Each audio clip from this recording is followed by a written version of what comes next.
Selamat bertemu kembali para pendengar sekalian.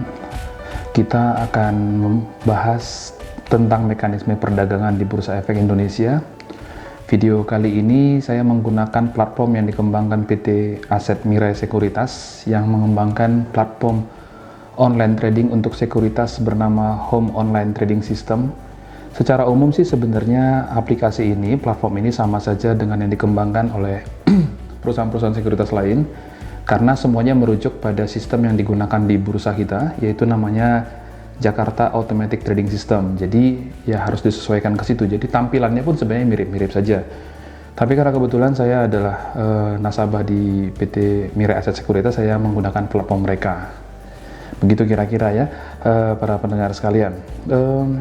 Satu yang pertama yang mau saya sampaikan adalah dalam keadaan normal, bursa kita itu jam operasionalnya, jam perdagangannya adalah dari jam 9 pagi sampai jam 12, kemudian istirahat, lalu 13.30 buka lagi sampai jam 16, kecuali hari Jumat istirahatnya diperpanjang, jadi masuknya sesi kedua itu jam 14. Tetapi sejak pandemi COVID-19, jam bursa berubah dari jam 9 sampai 11.30, berarti sesi paginya kurang setengah jam.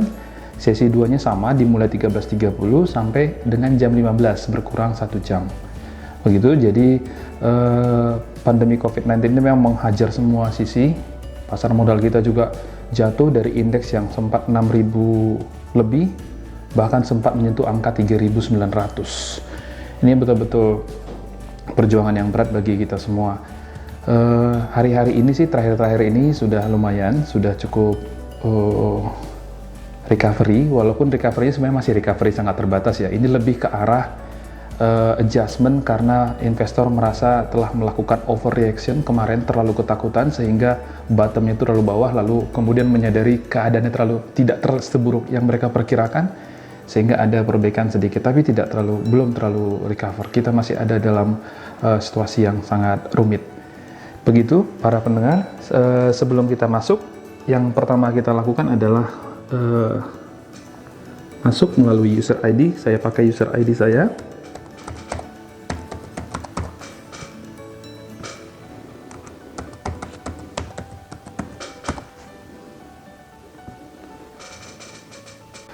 Ini adalah screen platform Home Online Trading System yang tadi saya sampaikan dikembangkan oleh PT Mirai Aset Sekuritas. Untuk pertama saya akan menjelaskan screen ini secara umum. Pertama, di menu bar account ini mengelola akun personal saya gitu. Misalnya untuk portofolio, kalau ini saya masukkan, misalnya saya perbesar ya.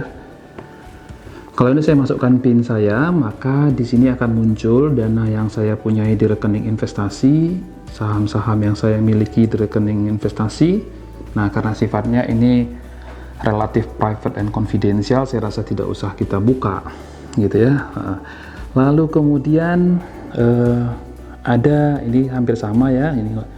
Lalu ini adalah form untuk meminta perusahaan sekuritas untuk mentransfer uang ke rekening kita yang rekening biasa, rekening sehari-hari. Nah, kenapa saya sebut dipindah ke rekening biasa? Karena sebenarnya uang kita pun di dalam perusahaan sekuritas itu ada di dalam sebuah rekening, tetapi rekening itu khusus dibuat untuk tujuan investasi. Jadi tidak ada buku tabungan atau ATM, ya adanya cuma rekening koran. Nah, kalau kita mau pindahkan dana kita yang ada di sana, baik dari hasil penjualan saham maupun dari dividen yang kita peroleh, kita isi form ini, kemudian itu akan ditransfer ke rekening kita, gitu ya. Di account ini juga masih ada menu lain. Ini fund transfer list adalah daftar transfer yang kita lakukan, baik memasukkan maupun menarik selama kita menjadi nasabah. Lalu financial history adalah record keuangan kita sejak kita masuk menjadi nasabah sampai dengan hari terakhir. Lalu ini juga intinya ini semuanya adalah terkait dengan pengelolaan account kita. Nah, ini beberapa informasi juga tentang saham ya. Oke, saya rasa ini tidak begitu signifikan untuk kita. Lalu ini broker. Broker itu disebut juga dengan perantara pedagang efek, yaitu perusahaan sekuritas yang memiliki izin menjadi perantara nasabah ke bursa efek Indonesia. Walaupun sebenarnya saat ini setiap orang bisa saja melakukan perdagangan langsung dari smartphone-nya atau dari komputernya, tetapi itu tetap melalui sebuah perusahaan sekuritas yang menjadi bridging kita ke dalam Jakarta Automatic Trading System yang menjadi sistem perdagangan di bursa. Jadi seperti saya, bridging saya saat ini adalah PT Mirae Aset Sekuritas. Nah, masing-masing itu punya catatan kalau kita mau lihat di sini. Misalnya, nih YP ini adalah PT Mirae Aset Sekuritas. Kita bisa lihat hari ini dia membeli apa saja, menjual apa saja, atau kalau mau kita gabung seperti ini. Oke, kita juga bisa lihat sekuritas lain. Misalnya, nih bisa dilihat sini. Nah, daftarnya sendiri bisa kita lihat di sini.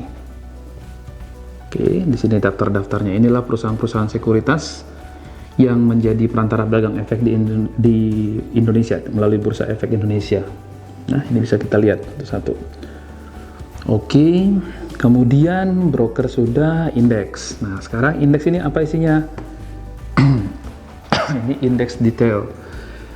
Nah, komposit itu adalah IHSG atau gabungan kan, di Indonesia namanya IHSG. Nah, kalau para pendengar masih pernah mendengarkan video saya di bagian indeks, nah ini adalah indeks-indeks yang parsial. Dari mulai agri itu parsial untuk saham-saham pertanian, mining pertambangan, basic industri dasar, konsumer barang-barang konsumsi seperti Unilever dan perusahaan-perusahaan yang bergabung di sini, properti ini perumahan, kebetulan ini satu-satunya saat ini yang masih merah.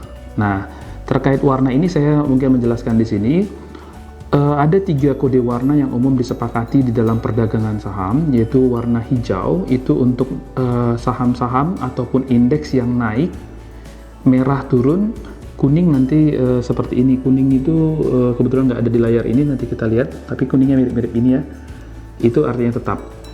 Naik, turun, dan tetap dibanding apa gitu para saudara perbandingannya? Dibandingkan dengan closing price atau harga penutupan satu hari sebelumnya. Jadi karena hari ini adalah tanggal 3 nih, maka ini adalah closing price kemarin di jam 15 ya, karena bursa kita lagi tutupnya jam 15, seharusnya jam 16. Tapi karena pandemi itu dipercepat menjadi jam 3. Itu terkait warna ya. Nah, kembali lagi, ini adalah indeks-indeks parsial. Oke. Kemarin saya juga sempat singgung, ada Kompas 100, ada juga LQ45, 45 saham terliquid, JII, Jakarta Islamic Index. Nah, ini bisa kita lihat. Ini masih bergerak ya, datanya masih bergerak. Karena hari ini, sebagai informasi juga bagi kita, ini jam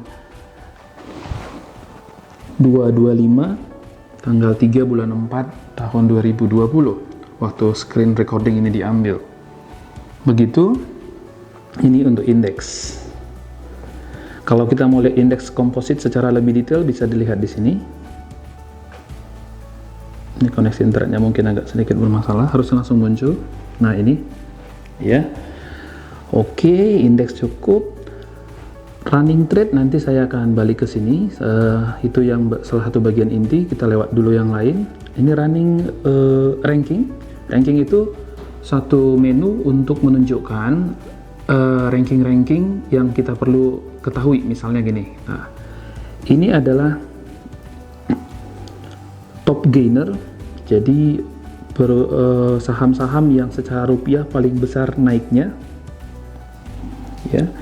Ini naiknya cukup banyak gudang garam, tetapi ini tentu kurang baik kita lihat kalau hanya dari rupiah 2.350, belum tentu dia naik paling tinggi, harus dilihatnya dari persentase.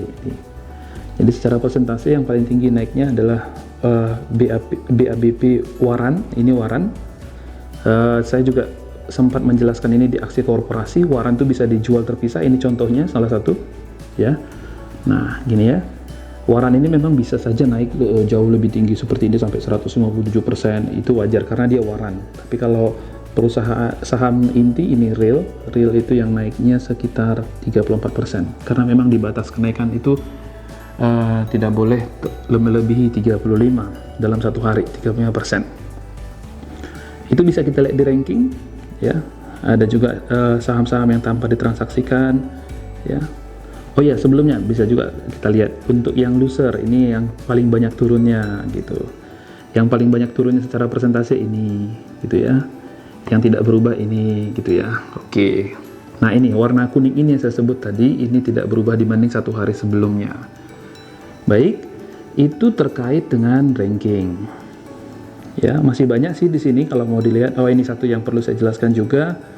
Market capitalization tahun 2020 yang paling besar saat ini adalah BCA, diikuti BRI, diikuti Telkom, Unilever, Bank Mandiri, Sampurna, Astra International, TPI saya agak lupa apa, CBP juga saya agak lupa, Gudang Garam, Barito Pacific, ya itu berurut perusahaan dari kapitalisasi yang terbesar. Nih misalnya BCA kapitalisasinya itu sudah mencapai 670 triliun. Itu ya, gede sekali ya. Oke. Itu untuk ranking. Nah, kalau mau nanti bisa juga dilihat di beberapa yang lain, di menu-menu ranking ini masih ada beberapa informasi yang mungkin bermanfaat bagi kita. Ini set stock saya rasa ini juga jarang sih saya gunakan ya.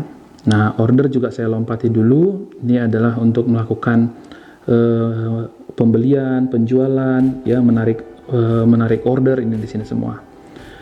Chart and news ini bisa kita gunakan untuk membantu kita melakukan beberapa analisis teknikal yang sederhana. Misalnya kita ambil begini ya. Oke, ini. Nah, ini bisa kita gunakan candlestick, Bollinger Band, moving average nih ya. Moving average 5 hari, 10 hari, 20 hari, 60 hari, 120 hari untuk Telkom. Nah, untuk ini kita bisa buat nanti khusus video untuk membahas beberapa analisis teknikal dengan menggunakan grafik-grafik ini. Analisis teknikal termasuk analisis yang cukup sederhana karena sebenarnya kita lebih mengedepankan feel, merasakan grafik. Mekanisme perhitungannya tidak terlalu banyak, itu justru mekanisme perhitungan digunakan di analisis fundamental. Nah, di chart dan grafik ini masih ada yang lain sih sebenarnya, ada lagi mini chart gini ya. Oke, ada stock index composite. Nah, ada banyak, kita akan bahas itu secara terpisah. Kemudian ada information, financial statement di sini ada income statement, balance sheet, cash flow, financial statement comparison. Misalnya kita lihat income statement. Ini terkait Telkom ya. Ini adalah summary dari financial statementnya, dari income statementnya. Jadi tidak utuh dalam bentuk PDF. Kalau dalam bentuk PDF kita bisa download di idx.co.id atau di teachme.co.id. Nah, di informasi ini masih banyak yang lain sih.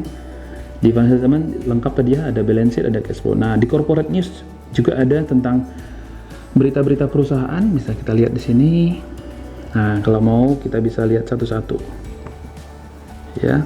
Apa saja berita-berita di sini, Public Expo, RUPS ya. Nah, kita juga bisa lihat informasi lain, aksi korporasi lain. Saya juga sudah singgung di video yang lain.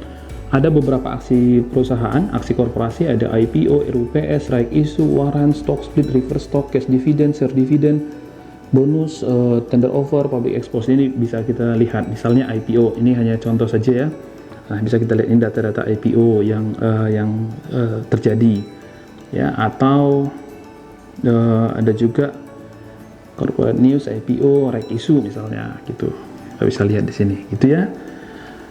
Lalu ini hanya menu untuk melakukan komunikasi dengan back office dari PT Mirai Aset Sekuritas. Saya rasa itu untuk hal-hal umum. Nah, sekarang kita masuk ke bagian yang cukup inti.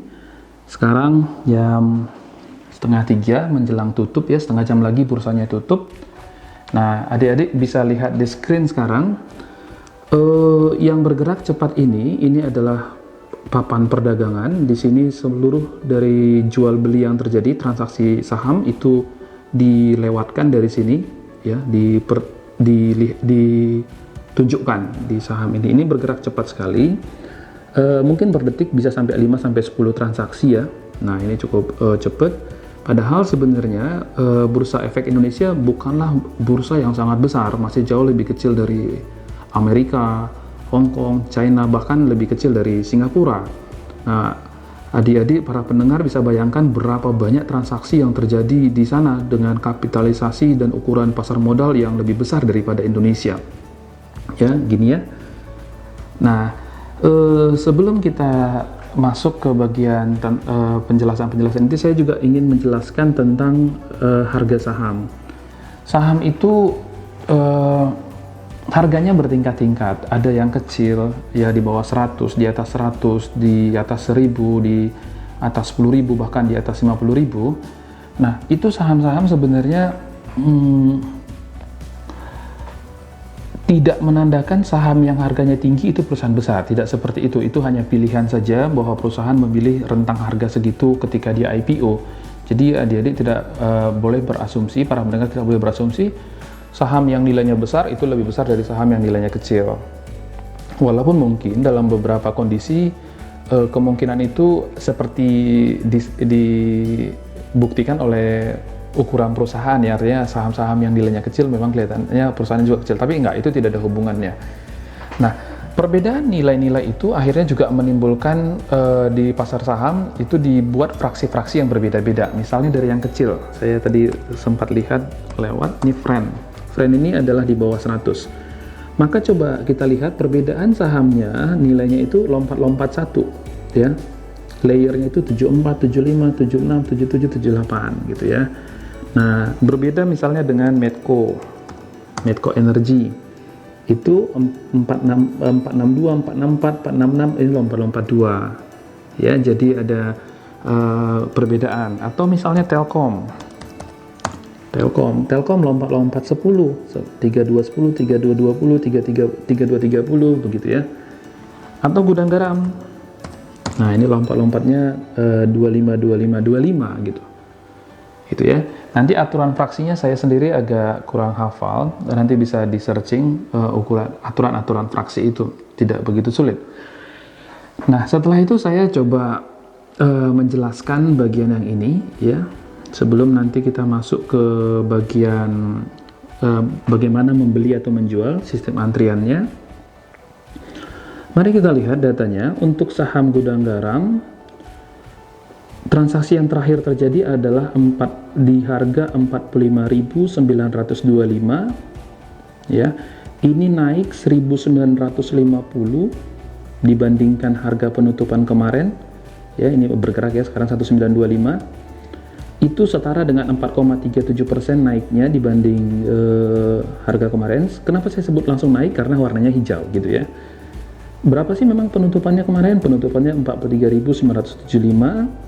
Tadi pagi opennya adalah 44.100, frekuensi perdagangan terjadi 3.756 kali perdagangan dengan volume 9.276 lot.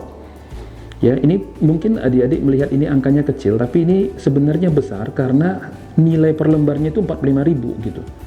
Berbeda dengan saham yang mungkin nilai per lembarnya 500, itu mungkin volumenya bisa besar, tapi ini volumenya kecil tapi nilai per sahamnya tinggi. Maka value-nya bisa dilihat, ini 41 miliar perdagangannya, ini 42 sekarang ditambah 30 ya. Lalu high-nya hari ini perdagangan sahamnya tertinggi 46.500 saham Gudang Garam, terendah tadi 44.100. Nah, bisa dilihat ini menarik kalau untuk analisis teknikal, open-nya sama dengan low-nya, jadi memang dia terendah ketika dibuka, setelah itu dia naik terus gitu ya. Itu kira-kira untuk pemahaman ini ya. Untuk sekilas kita coba ganti-ganti. Ini Telkom, adik-adik bisa lihat saya ganti yang di atas jadi Unilever misalnya, Unilever. Nah, gini ya, dia turun hari ini ya.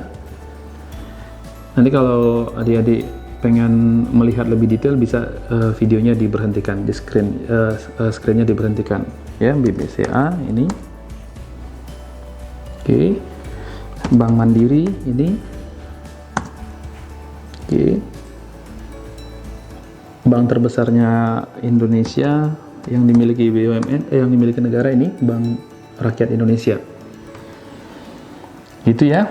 Nah, sekarang kita masuk ke bagian lain yang cukup penting, yaitu tentang bagaimana membeli dan bagaimana sistem antri beli dan antri jual di pasar modal Indonesia.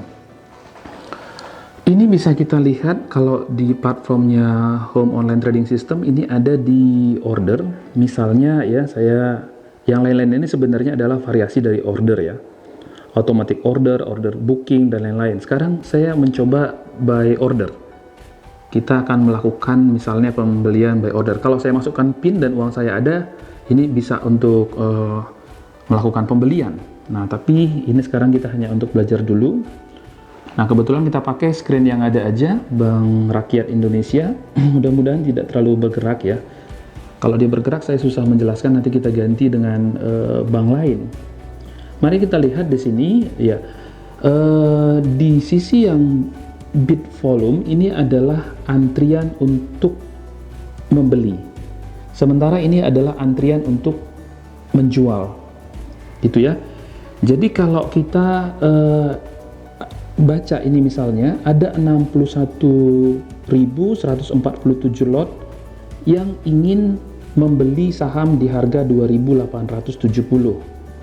Ada 50.615 yang ingin membeli di 2.860 dan seterusnya. Nah, kalau kita berpikir secara logika sederhana, kalau membeli siapa sih yang pantas di depan? Tentu yang membeli dengan niat membeli dengan harga yang termahal.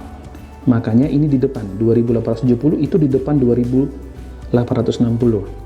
Sebaliknya dijual, ya, ini adalah antrian jual. Kalau kita mau menjual, kalau kita berpikir sederhana, siapa sih yang pantas berada di depan? Yang menjual paling murah. Jadi yang menjual paling murah adalah 2.880. Di harga ini ada 18.427 lot yang antri. Di harga 2.890 ada 22.514 lot yang antri. Gitu. Jadi ini antri membeli, ini antri menjual. Kalau tidak ada yang melompat pagar, artinya dari antri beli akhirnya rela membeli di harga 2880, atau dari antri jual akhirnya rela menjual di 8270, kalau nggak ada yang seperti itu, maka transaksi nggak pernah terjadi, ini akan stuck. Namun, karena persepsi atas perkembangan harga saham setiap investor itu berbeda-beda, maka akan ada yang lompat. Misalnya, yang membeli, saya kayaknya yakin nih harga saham Bank Rakyat Indonesia naik, saya nggak mau antri di sini ya, nanti juga akan naik gitu. Jadi dia akhirnya lompat, misalnya dia membeli 100 lot di harga 2880, jadi dia tidak mau di sini membelinya. Itu artinya kalau kita mau membeli suatu saham dan langsung jadi, kita tidak boleh antri di antri beli, kita harus memasukkan harga minimal antri jual yang terendah. Ini 2880 kita masukkan untuk membeli. Katakanlah 100 lot kita beli. Maka 100 lot pertama yang antri dari 18.427 ini akan menjadi kawan kita atau lawan kita bertransaksi. Kan dia antrinya di depan. Jadi antri yang pertama itu adalah antri harga, lalu kemudian antri berikutnya adalah urutan masuk, dia timingnya kapan. Ya. Saya ulangin, misalnya begini, misalnya kita mau, boleh nggak sih kita membeli di harga 2870? Boleh saja, kalau kita masuk 2870 membeli saat ini, itu artinya kita harus masuk antrian ke 61.148. Ya, kalau kita mau beli 100 berarti sampai 100 lot di belakang ini gitu. Nah, karena kita masuk antrian, timingnya sudah belakangan dibanding orang yang ini duluan. Nah, tapi kalau kita mau rela belinya di 2.880, kita nggak perlu antri di sini, langsung kita didahulukan mengambil ini. Dan lebih parah lagi, misalnya kita membeli antrinya di 80.000 di harga 2.850, maka kita antri di sini. Kapan kita akan dapat? Kalau ini sudah habis, baru 2850. Nah, kemudian misalnya contohnya dijual. Kalau di antri jual, ya. Kalau kita yakin, oh ini harga saham kayaknya mau turun nih, nggak bisa lama-lama gitu. Saya nggak, kalau 2880 saya antri 18.407 depan saya mau langsung jual. Maka kita harus menjual di harga 2870. Misalnya kita jual 100 lot, maka orang 100 lot pertama dari 61.147 lot ini akan menjadi lawan kita dalam bertransaksi. Begitu ya. Nah, kapan saham itu akan naik atau turun? Coba kita perhatikan. Kalau misalnya semua orang dari sini yakin saham akan turun, relatif masih investor yakin turun, maka dia nggak mau antri jual, dia ambil ini. Misalnya ada 61.147 yang ambil 2870, maka 2870-nya yang antri di sini sudah dibeli semua oleh orang yang bersedia pindah membeli di harga 2870. Ya, dia akhirnya mau membeli di sini, dia akhirnya mau menjual di 2870. Maka ini habis 2870, maka 2860 naik. Kemudian ada juga orang juga takut nanti makin turun lagi. Banyak juga orang yang rela, sudah saya nggak mau antri dijual, saya mau langsung melayani yang membeli di 2860, habis juga. Maka kemudian yang naik ke atas adalah 2850. Itu kalau dalam konteks ketika suatu saham mengalami tekanan jual. Kalau tekanan beli, ya yang ini relatif optimis, lalu kemudian orang beli, ini harga saham akan naik, saya nggak mau antri di 2870, saya ambil aja 2880. Katakanlah habis 18.427 lot yang antri jual di harga ini, itu diambil semua oleh orang yang membeli yang pindah ke sini, maka 2880-nya habis, yang naik adalah 2890 bergeser, maka itu tekanan beli, maka harga saham akan terus naik.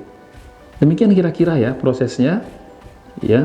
Jadi nanti boleh juga dilihat, dibaca-baca juga di buku bagaimana sistem itu berjalan. Nah, ini semua itu dipertemukan di dalam bursa melalui Jakarta Automatic Trading System. Ya, gitu kira-kira.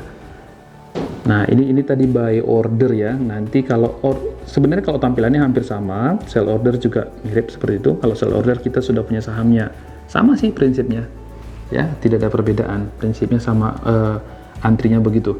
Jadi sekali lagi saya semacam kesimpulan, kalau saya ingin menjual, ya, sekarang menjual dan ingin laku, maka kita harus ambil dari harus kita masukkan di harga bid yang paling tinggi.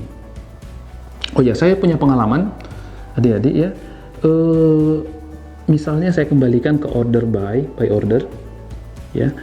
Saya pernah punya pengalaman, misalnya kita ganti sahamnya menjadi saham apa ya? Misalnya Medco tadi deh, Medco.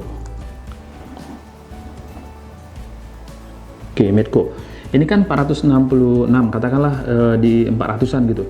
Saya pernah salah memasukkan. Saya ingin membeli, ya, saya masukkan angka 4.600, ketekan nolnya gitu. Nah, sistem kita itu sudah melindungi, walaupun kita mau tekan 10.000, mau tekan 20.000, mau tekan 46.000 untuk harga saham Medco, itu tidak akan terjadi di transaksi harga segitu. Otomatis kita akan membeli di harga jual yang terendah. Jadi otomatis ini sekarang 470 ya, sorry bergerak ya. 470, walaupun kita ketikkan 4.700, itu tetap jadi di 470 ya. Itu typonya akan dilindungi dengan cara itu. Artinya nggak mungkin orang mau beli di 4.700 karena sebenarnya harganya cuma 470 gitu. Nah, sistem kita melindungi itu. Itu Medco ini lumayan naik ya adik-adik, harganya 8,3% naik. Ini sebenarnya dalam keadaan normal jarang sih terjadi ya, saham-saham yang relatif besar seperti Medco bisa naik di atas 8%, tapi ini sebenarnya dampak dari pandemi kemarin, COVID-19, ketika itu mulai disadari, orang-orang mulai ketakutan, fear-nya menguasai pasar, fear itu ketakutan. Biasanya bursa itu digerakkan oleh dua hal utama sih, fear ketakutan ataupun greedy ketamakan. Nah, ketika orang kemarin ketakutan, itu panik selling, semua orang jual, sehingga banyak harga saham itu menjadi over correction. Nah, kemudian orang-orang sadar, wah ternyata keadaan tidak seburuk itu gitu. Jadi akhirnya beberapa saham sekarang juga mengalami kenaikan yang cukup signifikan ya. Walaupun saya harus tegaskan bahwa krisis ini belum berlalu. Kita masih ada di dalam krisis ya, saham-saham kita masih tertekan, pasar modal kita masih tertekan. Lah, indeks kita aja kalau kita mau lihat lagi masih 4.000-an, 4.500-600, padahal dulu indeks kita sempat di 6.000 lebih. Nah, kemarin waktu terjadi tekanan itu sempat menyentuh angka 3.900. Itu jadi memang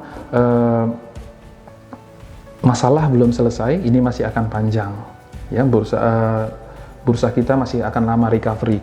Memang dulu ini diakibatkan COVID-19, tapi nanti akan tiba saatnya ketika COVID-19 itu memang sudah bisa diatasi, tapi terlanjur sendi-sendi perekonomian kita sudah rusak sehingga pemulihannya tidak semudah bahwa nanti COVID-19 itu udah selesai lalu langsung pulih, nggak seperti itu. Walaupun memang di Facebook saya beberapa minggu yang lalu saya sempat buat, sekarang sebenarnya yang paling tahu harga saham kapan naik itu adalah peneliti-peneliti COVID-19. Kenapa? Karena begitu mereka tahu minggu depan misalnya diproduksi massal vaksin COVID-19, maka langsung harga saham akan naik tinggi karena ada prospek perbaikan ekonomi. Jadi kalau mereka tahu hampir produksi itu mereka akan beli saham sebenarnya ya. Kalau ada para peneliti COVID yang sangat aware dengan dunia pasar modal. Oke, tapi seperti yang saya katakan tadi, akan tiba saatnya nanti ketika walaupun COVID-19 bisa diatasi, pemulihan tidak otomatis. Makanya pemerintah mempersiapkan 150 triliun untuk pemulihan pasca COVID. Ya, itu strategi yang cukup bagus ya, sudah mempersiapkan dana APBN untuk pemulihan. Saya rasa itu adik-adik yang bisa saya sampaikan untuk simulasi kali ini. Kita bisa berdiskusi di komen dari video ini ataupun di Google Classroom untuk mahasiswa-mahasiswa yang ada di kelas saya. Mudah-mudahan kita bisa semua berpartisipasi untuk menekan laju penyebaran COVID-19. Ya, semua kita saling mendukung supaya kita bisa segera menyelesaikan masalah ini. Demikian yang bisa saya sampaikan, semoga bermanfaat bagi kita semua dan sampai ketemu di materi-materi berikutnya.